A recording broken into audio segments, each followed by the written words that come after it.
ওম গণেশায় নমঃ। নমস্কাৰ প্ৰিয় শ্ৰোতা দৰ্শক, সকলোৰে প্ৰত্যেকটো দিন শুভ আৰু মংগলময় হোৱাৰ কামনাৰে আৰম্ভণি কৰিছোঁ বিশেষ ৰাশিফল 2024 কৰ্কট ৰাশিৰ জাতক জাতিকাসকলৰ 2024 বৰ্ষটো কি ধৰণে পাৰ হ'ব বা কোন কোন গ্ৰহৰ শুভ দৃষ্টি আপোনাৰ ওপৰত থাকিব, কোন কোন গ্ৰহৰ অশুভ দৃষ্টি আপোনালোকে লাভ কৰিব, কোন কোন গ্ৰহৰ প্ৰতিকাৰ কৰিলে এই বৰ্ষটো আপোনালোকৰ শুভ আৰু মংগলময় হিচাপে পাৰ হ'ব, তাৰ বিষয়ে এই বিশেষ ভিডিঅ'টো প্ৰস্তুত কৰিলোঁ আপোনালোকৰ বাবে। কৰ্কট ৰাশি হ'ল ৰাশি চক্ৰৰ চতুৰ্থ ৰাশি।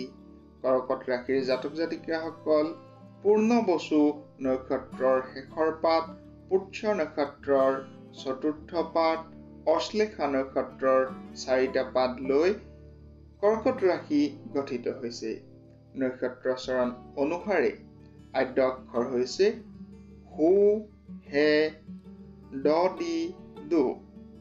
বিশেষভাৱে ৰবিক্ৰান্তি বৃহত্তৰ 90 ডিগ্ৰীৰ পৰা 120 ডিগ্ৰীৰ ভিতৰত অৱস্থিত কৰ্কট ৰাশিৰ জাতক জাতিকাসকলৰ এই বিশেষ ৰাশি। এই ৰাশিৰ ৰাষ্ট্ৰাধিপতি গ্ৰহ হৈছে চন্দ্ৰ। এই বিশেষ ৰাশিৰ কৰ্কট ৰাশিৰ জাতক জাতিকাসকলৰ মিত্ৰ গ্ৰহ হৈছে ৰবি আৰু বুধ। কৰ্কট ৰাশিৰ সমগ্ৰহ হৈছে মংগল, বৃহস্পতি। আনহাতে আপোনালোকৰ বিশেষভাৱে অশুভ যদি আমি ৰাশিৰ কথা ক'ব বিচাৰোঁ বা অশুভ গ্ৰহৰ কথা ক'ব বিচাৰোঁ, এই বিশেষ ৰাশিৰ অশুভ গ্ৰহ আমি পোনপটীয়াকৈ ক'ব বিচাৰিলে শত্ৰু গ্ৰহ নাই বুলি কোৱা হৈছে। শুক্ৰ আৰু শনি গ্ৰহ আপোনালোকৰ বিশেষভাৱে মধ্যমীয়া ফলাফল আপোনালোকৰ লাভ কৰিব শুক্ৰ আৰু শনি গ্ৰহৰ ফালৰ পৰা। বৈশিষ্ট্যৰ কথা যদি আমি ক'ব বিচাৰোঁ কৰ্কট ৰাশিৰ জাতক জাতিকাসকলৰ মানৱতাবাদী, ধৰ্মপৰায়ণ, কুলশ্ৰেষ্ঠ, সত্যবাদী, ভক্তিপৰায়ণ কৰ্কট ৰাশিৰ ব্যক্তিসকল নিজৰ উপাৰ্জিত ধন সম্পদ ভোগ কৰিবলৈ সক্ষম হয়। কৰ্কট ৰাশিৰ জাতক জাতিকাসকলৰ বিশেষভাৱে পুৰাতনপন্থী বুলি কোৱা হৈছে আৰু বৰ্তমান প্ৰগতিশীল সময়ত আপোনালোকৰ প্ৰাচীন ৰীতি নীতি ভাল পোৱা বা মানি চলিব বিচৰা বিধৰ বুলি কোৱা হৈছে। সাধাৰণতে কৰ্কট ৰাশিৰ জাতক জাতিকাসকল বন্ধু বান্ধৱৰ লগত সময় কটাই যথেষ্ট ভাল পায় আৰু প্ৰায় অকলশৰীয়াকৈ থাকিবলৈ নিবিচাৰে। কৰ্কট ৰাশিৰ জাতক জাতিকাসকল বিশেষভাৱে তেওঁলোকৰ এই বিশেষ বৈশিষ্ট্য আছে বুলি কোৱা হৈছে। কৰ্কট ৰাশিৰ জাতক জাতিকাসকলে সমাজৰ ক্ষেত্ৰত সকলো স্তৰৰ ব্যক্তিৰ লগত সমানে মিলি থাকিব পাৰে বুলি কোৱা হৈছে। সমমৰ্যাদা তেওঁলোকে দিব পাৰে বুলি কোৱা হৈছে। কৰ্কট ৰাশিৰ যুৱক যুৱতী সকলৰ সুন্দৰ স্বাস্থ্য থাকে বুলি কোৱা হৈছে আৰু বিশেষভাৱে তেওঁলোকৰ মৰম চেনেহৰ প্ৰতি যথেষ্ট আকলোৱা হয় বুলি কোৱা হৈছে। পৰিষ্কাৰ পৰিচ্ছন্ন হৈ তেওঁলোক থাকি ভাল পায় বুলি কোৱা হৈছে কৰ্কট ৰাশিৰ জাতক জাতিকাসকল। আমি যদি ক'ব বিচাৰোঁ 2024 বৰ্ষটো আপোনালোকৰ কিদৰে পাৰ হ'ব তাৰ বিষয়ে আমি আপোনালোকক জনাম আৰু প্ৰতিকাৰৰ কথাখিনি আমি আপোনালোকক ভিডিঅ'ৰ শেষৰ ফালে নিশ্চয়কৈ জনাম। এতিয়ালৈকে যদি আপোনালোকে আমাৰ চেনেলটো ছাবস্ক্ৰাইব কৰা নাই, ছাবস্ক্ৰাইব কৰি ল'ব পাৰে। এনেধৰণৰ ভিডিঅ'সমূহ আপোনালোকে পাই থাকিব এই চেনেলৰ জৰিয়তে।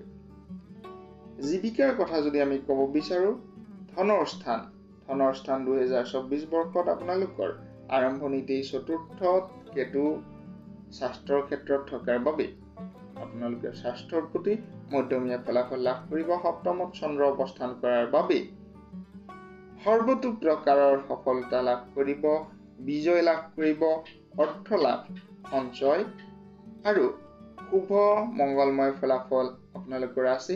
যান বাহন ক্ৰয়ৰ ক্ষেত্ৰত, স্থায়ী সম্পদ ক্ৰয়ৰ ক্ষেত্ৰত।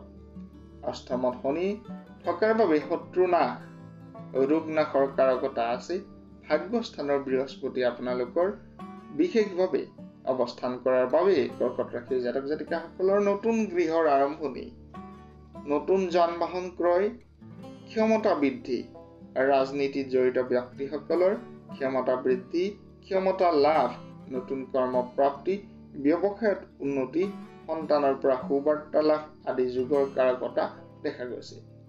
বিশেষভাৱে কৰ্কট ৰাশিৰ জাতক জাতিকাসকলৰ বছৰৰ আৰম্ভণিতে কৰ্মস্থলীত বা কৰ্মস্থানত ৰবি গ্ৰহ তুংগী অৱস্থাত থকাৰ বাবে বুধৰ লগত থকাৰ বাবে জ্ঞান বুদ্ধি বিদ্যা, উচ্চ শিক্ষা গ্ৰহণ, উদাৰতা, আত্মবিশ্বাস বৃদ্ধি আদি আপোনালোকৰ মংগলময় প্ৰভাৱ দেখা গৈছে।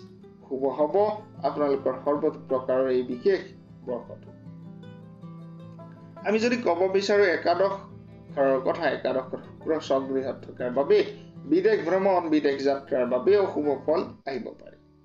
দ্বাদশত মংগল থকাৰ বাবে এই বিশেষ অৱস্থানত আপোনালোকৰ বিভিন্ন ধৰণৰ বিপৰীত লিংগৰ পৰা সাৱধানতা অৱলম্বন কৰাটো প্ৰয়োজনীয়তা আছে বুলি কোৱা হৈছে। বিবাদৰ যুগ আহিব পাৰে বিপৰীত লিংগৰ পৰা।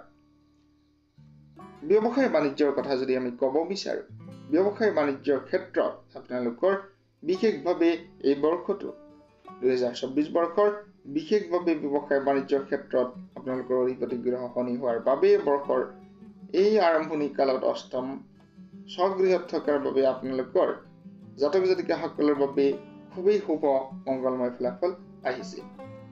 কয়লা, লোহা, তেলজনিত সামগ্ৰী, ঘৰ বন্ধা সামগ্ৰী,